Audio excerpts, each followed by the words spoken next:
বাংলাদেশ সেনাবাহিনীর প্রত্যেকটা সদস্য প্রতিপক্ষ শত্রুর জন্য এক একটা তাজা বুলেট।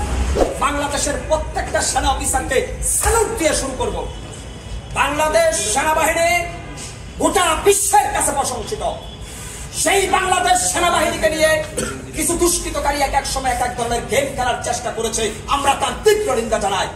আমরা দেখেছি এই যে বিগত দিনে নোয়াখালী জেলার ফেনী থেকে শুরু করে যে বন্যায় গোটা দেশ তলিয়ে গেছিল, সেখানে বাংলাদেশ সেনাবাহিনী ঝড় বৃষ্টিকে উপেক্ষা করে রাত 324 ঘন্টা এদেশের মানুষের কল্যাণে নিয়োজিত ছিল। সেলুট সেই বীর সেনাপতিদেরকে।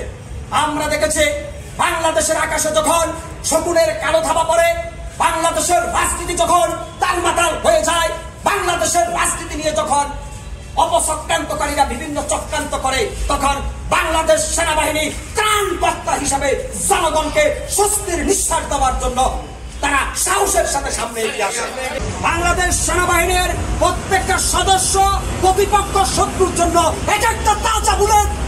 সেই সেনাবাহিনীকে নিয়ে অনেক সময় অনেক স্বার্থন্বেষী মহল চক্রান্ত করেছেন, আমরা তার তীব্র নিন্দা জানাই। বাংলাদেশ সেনাবাহিনীর ম্যাজেস্টেসি পাওয়ারকে টেকনাফ থেকে তেতুলিয়া, রূপসা থেকে পাটুরিয়া পর্যন্ত সমগ্র আপামার জনতা সমর্থন করে। বাংলাদেশ সেনাবাহিনীর এই ম্যাজেস্টেসি পাওয়ার আমরা এই জন্য চাই যাতে এখন থেকে সন্ত্রাসী, গডফাদার, কালোবাজারির গুণ হারাম হয়ে যায়। আজকে ম্যাজেস্টেসি পাওয়ার পাওয়াতে শুধুমাত্র আতঙ্কে আছে সন্ত্রাসীরা, কিন্তু এদেশের মানুষ আল্লাহর কাছে হাত তুলে বলছে কোনকে কোন দল করে দেখার বিষয় নয়। সেনাবাহিনীর কাছে আহ্বান থাকবো, বাংলাদেশের প্রতি ইঞ্চি জমি থেকে দুর্নীতিবাজ, সিন্ডিকেট, কালোবাজারি, অস্ত্রধারী, সন্ত্রাসীদেরকে উৎখাত করেন, তাহলে অপার সম্ভাবনাময় এই বাংলাদেশ আগামী দিনে মাথা উঁচু করে সম্মানের সাথে বাঁচতে পারবে। মনে রাখবেন, বাংলাদেশের সেনাবাহিনীর অনেক অফিসার আছেন যারা যে কোনো সময় এই দেশের জন্য জীবন দিতে রাজি।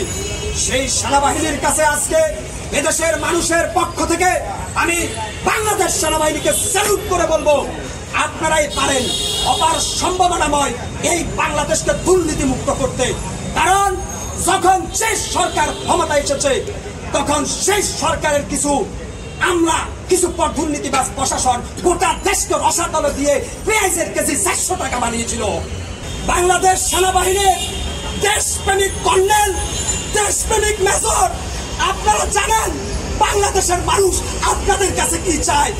সেনাবাহিনীকে ভয় পাবে তারা যারা দেশের সম্পদ লুট করে বেগম পাড়ায় বাড়ি বানায়।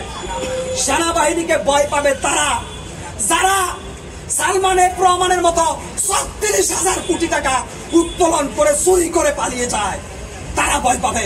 অতএব এদেশের মানুষ বাংলাদেশ সেনাবাহিনীর প্রতি আস্থা, বিশ্বাস অক্ষুণ্ণ রেখে আমরা বলতে চাই, আমরা দেশপ্রেমিক জনতা সেনাবাহিনীর এই ম্যাজেস্টেসি পাওয়ারকে সাদরে গ্রহণ করলাম।